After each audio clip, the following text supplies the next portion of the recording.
Story of Sit and Bosont. In the prior century, there was a king who had 2 sons named Sit and Bosont. Their mother, the queen, had been long ill, and the king was greatly dejected on her account. From the bed on which she lay, the queen could see 2 sparrows who had made their nest in a hole in the wall of the palace.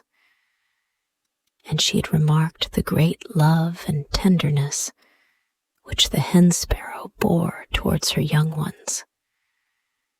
One day, she saw both sparrows sitting in front of their nest, and the sight of them set her a-thinking, and she came to the conclusion that the hen-sparrow was a model mother. The king also had his attention attracted daily by the sparrows. One day, very suddenly, the hen-sparrow took ill and died. The next day, the cock-sparrow appeared with another mate and sat in front of the nest with her, as he had done with the other. But the new mother took no notice of the young ones in the nest, but left them to die of hunger. The queen, who was greatly grieved to see such want of compassion, said to the king, "This is how it is. One has no pity for those who belong to another. Remember what you have been a witness of, and should I die, take care of the 2 children." Shortly after this, the queen died, and the king mourned over her and continued most solicitous for the welfare of their 2 boys. Some months after the queen's death, the king's subjects prayed him to take another wife, saying, "Without a queen, your kingdom is incomplete." The king refused to comply, saying, "I shall never take another wife." His subjects would not, however, be silenced, but continued to press the matter upon him with such persistency that eventually he had to accede to their wishes and take to himself another partner. He continued, however, to love and cherish his 2 sons, Sit and Bosont. Some time after their marriage, the queen took a dislike to the elder son Sit, and was determined that he should no longer be allowed to remain within the precincts of the palace. So she feigned sickness, and the king summoned physicians from all parts of his dominions, but without avail, as none of them could tell what the disease was from which the queen was suffering. One day, when Sit and Bosont were out of the way, and the king and she were alone together, she said to him, "Doctors and medicines will not save my life, but if you will listen to me and do what I tell you, I shall completely recover." The king said, "Let me hear what it is, and I shall try what effect it may have." The queen said, "If you will promise to do for me what I shall request, I will tell you, and not otherwise." The king replied, "I shall certainly comply with your wishes." The queen again said, "Will you without doubt do what I wish?" The king replied, "Yes, I shall." After she had made him promise a 3rd time, she said, "Will you take oath that you will not seek to evade fulfilling my desire?" The king said, "I take my oath that I shall carry out your wishes to the full extent of my ability." Having thus prevailed upon the king to pledge his word of honor, she said, "Do not allow your eldest son, Sit, to remain any longer in the palace, order him to leave and go somewhere else, so that I may not see his face, and never to return." On hearing this, the king was greatly distressed. But what could he do? The queen had said, "If you permit him to remain, I shall die, and if you fulfill my wishes, I shall live." And in his anxiety to save the life of his queen, he had bound himself by an oath before he knew what it was he would be required to do. After much consideration as to how he could best communicate the order to leave the palace to his son, he decided to write it on a sheet of paper and fix it during his absence to the door of his room. When the brothers returned, they found the paper placed there by the king, and on reading it, were greatly troubled. After some time, during which Sit had been considering the position in which he found himself, he said to his brother, "You must remain, and I must go."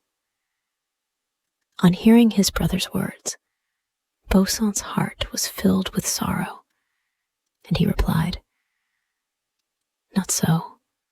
I cannot see you go away alone. You have been guilty of no fault for which our parents could send you away. I cannot remain here alone. I will accompany you. We are children of the same mother, and we should not part." His brother replied, "Let us leave the house today.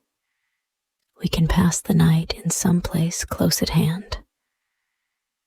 So they left their father's house and concealed themselves in its vicinity.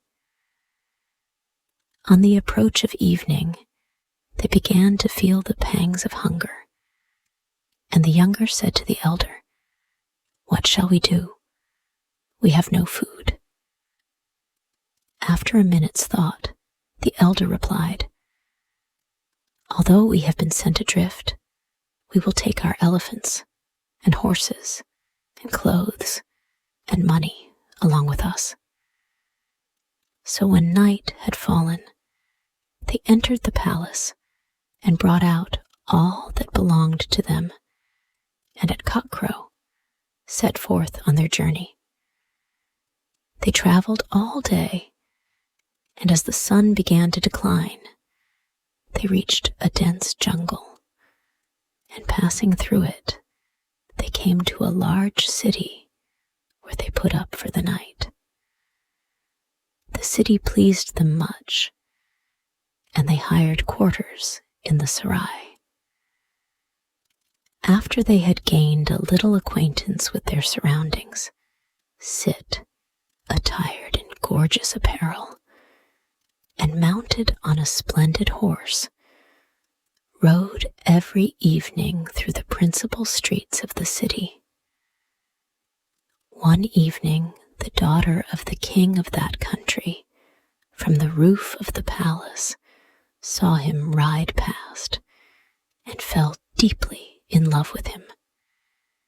She immediately descended to her room and, feigning sickness, threw herself upon her couch.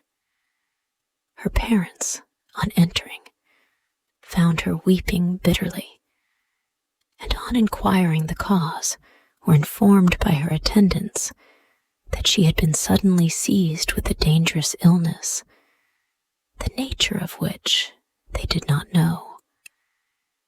The king at once summoned the most famed physicians that could be found to cure his daughter. One after another, however, failed to understand her complaint, and she grew worse daily. She was heard continually wailing, "I shall never recover. I shall die." After the doctors had retired baffled, she addressed her parents as follows: "You, who gave me life, listen to my entreaty. there is one expedient still, which, if you will agree to put into execution, I shall recover, and be as well as formerly. And should you refuse to do as I say, and call it foolishness, then you shall never see my face again. I shall depart this life at once." On hearing these words, her parents said, "Tell us what it is. We will surely act agreeably to your wishes." She replied, "Oh, Father, promise me that you will carry them out without reserve." Her parents then promised with an oath that they would do all she desired. Then she told her story. "Of late, we have daily seen a young man in dazzling white apparel, riding and curveting his horse through the city. If you betroth me to that young prince, I shall enjoy my accustomed health again." On hearing this, her parents became greatly distressed, as they were averse to betrothing their daughter to a stranger of whom they knew nothing. After consulting together, they said, "He comes this way in the evening.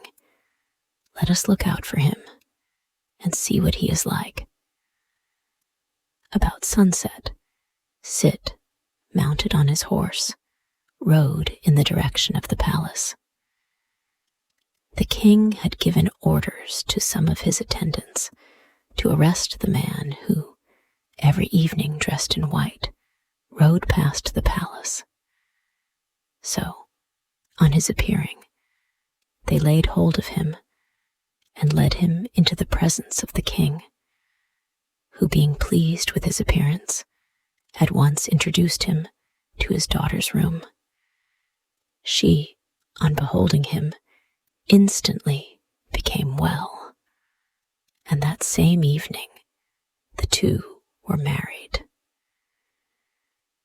Bosont, having charge of the property, remained in the Serai, while his brother went out riding. Sit not returning at his usual time, Bosont was alarmed, and waited anxiously for his return. At length, being wearied, he fell asleep. During the night, a gang of thieves entered his room and began to carry off all his valuables. Bosont slept so soundly that they had time to take away everything save his bedclothes. To obtain possession of these, they had to lift him, on which he awoke and gave the alarm. The thieves beat him with their clubs till he was half dead. Then, senseless and with a broken leg, they threw him into the dry bed of a river. In the morning, his servants became aware of the robbery, and also that their master was missing. His groom found him some time after in the riverbed, and carried him to a doctor who bound up his limb and took care of him. He was soon well enough to move about, but doomed to halt through life. The king of that country was very wealthy and had ships on the sea. Whenever a ship left the port on its outward voyage, it was customary to carry a man on board, who, on the rising of a storm at sea, was cast overboard to appease to wrath of the spirit of the mighty deep. Without such a victim on board, no ship could leave the harbor. Now, it so happened that one of the king's vessels was about to sail to a foreign port, but no man suitable for the sacrifice could be obtained. At last, the king ordered them to take the lame man, whom he had seen limping about the city. He, not knowing the purpose they had in view in asking him to accompany them on their voyage, gladly embraced the opportunity of seeing foreign lands. No sooner was he on board than the ship began to move, and to obtain a better view, he climbed up the mast and sat on the top of it. In 12 days, they reached a port. Bosont, however, did not descend from his elevated station, but continued gazing on the country lying around. The daughter of the king of that city, while walking on the roof of the palace, enjoying the cool of the evening, saw Bosont seated on the ship's mast. She at once fell violently in love with him, and descending to her room, feigned sickness. Her parents called in the most famed physicians, but their skill was of no avail. The young lady's illness increased in intensity. At last, when her parents began to give up hope of saving her life, she said, "The doctors cannot do me any good, but if you will do as I direct you, I shall recover." They said, "Tell us what it is that we can do for you."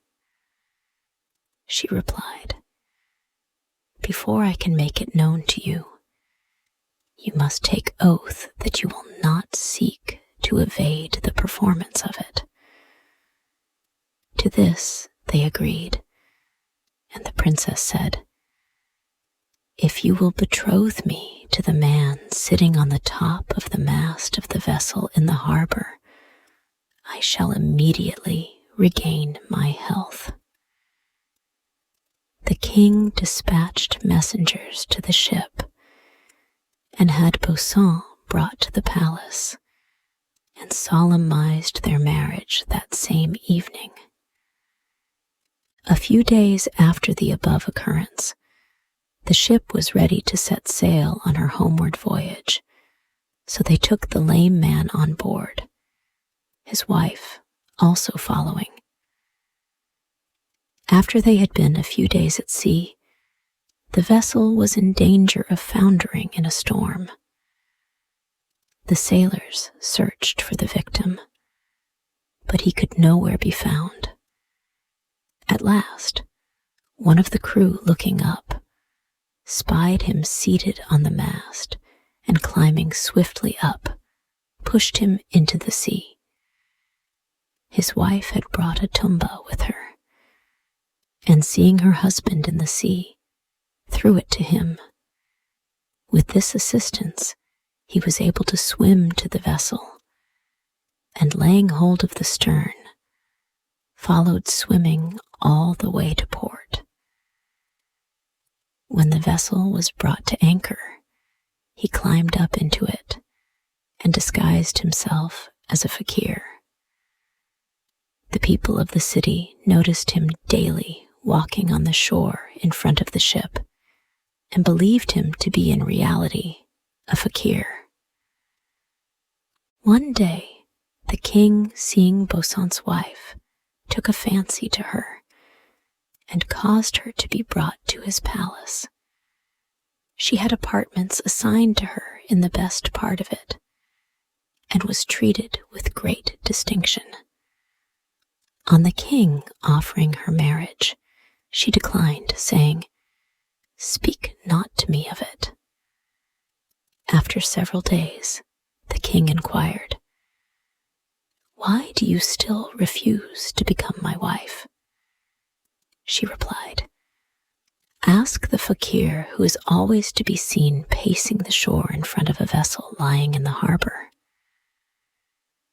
The king gave orders immediately to have the fakir brought to the palace.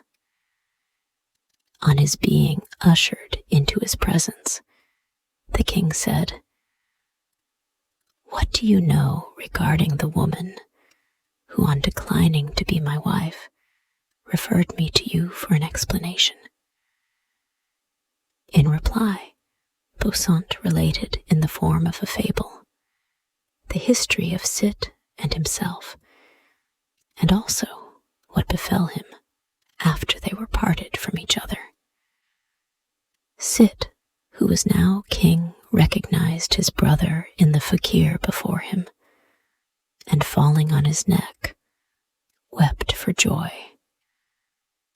The two brothers continued ever after to live together. And now this story ends. Hey, thank you so much for listening to the whole story. If you liked this story and want to thank me for creating this story, then you can buy me a cup of tasty coffee. Just join our YouTube channel and be an official member of our family to support us for making even more interesting story videos for you every day. You know, it takes a lot of effort, research, and money to find and buy premium contents, and to writing, creating, editing, organizing, and publishing every single video, which could melt your hearts or could be one of the most interesting stories of all time. So, hit the like button to save this video. And most importantly, subscribe to our YouTube channel to learn English by watching super interesting English stories every day. Thank you.